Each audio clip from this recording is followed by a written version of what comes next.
महाराष्ट्राच्या राजकारणात सध्या एक अशा चर्चेनं जोर धरलाय जिनं केवळ मुंबईच नाही तर दिल्लीच्या राजकीय वर्तुळातही खळबळ उडवून दिली आहे। 28 जानेवारी रोजी झालेल्या एका भीषण विमान अपघातात महाराष्ट्राचे लाडके दादा म्हणजेच अजित पवार यांचा मृत्यू झाल्याची बातमी संपूर्ण राज्याला हादरवून गेली होती। मात्र आता 14 दिवसांनंतर या प्रकरणाला एक अत्यंत धक्कादायक वळण मिळालंय। सोशल मीडिया आणि विविध सूत्रांच्या हवाल्यानं अशी चर्चा सुरू आहे की अजितदादा या अपघातातून केवळ सुखरूप बचावलेच नाहीत तर ते पुराव्यांच्या एका मोठ्या साठ्यासह परत येणार आहेत। या संपूर्ण चर्चेचा उगम बारामतीच्या ऐतिहासिक वाड्यात झालेल्या काही संशयास्पद हालचालींमधून झालाय।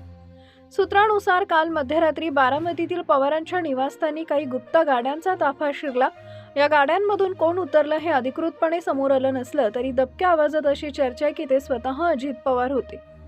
ज्या नेत्याबद्दल शोक व्यक्त केला जात होता त्यांच्या फोटोवर हार चढवण्याची घाई ज्यांनी केली त्यांचे धाबे आता या बातमीमुळे दणाणले आहेत।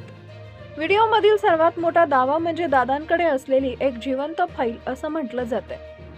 अजितदादांनी गेल्या 13 दिवसांच्या अज्ञातवासात केवळ स्वतःचा बचाव केला नाही तर त्यांच्या विरोधात रचल्या गेलेल्या कथित कारस्थानाचे सर्व धागेदोरे गोळा केले आहेत। या फाईलमध्ये अपघाताच्या रात्री झालेले संशयास्पद फोन कॉल्स, तांत्रिक बिघाड घडवून आणण्यासाठी केलेले हस्तक्षेप आणि काही बड्या नेत्यांचे या घटनेतील सहभाग याचे ठोस पुरावे असल्याचा दावा केला जातोय। जर हे सत्य असेल तर महाराष्ट्रातील अनेक प्रभावशाली नेत्यांचे राजकीय भवितव्य धोक्यात येऊ शकतं।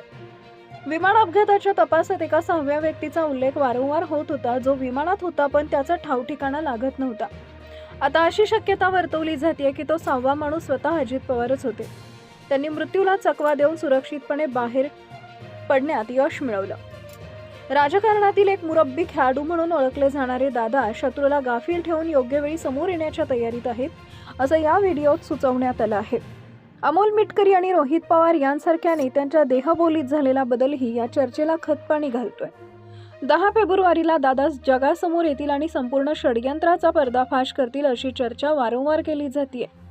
बारामतीतील वाढलेली वर्दळ हे दुःखाचं नसून एका मोठ्या राजकीय संघर्षाच्या तयारीचं लक्षण असल्याचं मानलं जात आहे।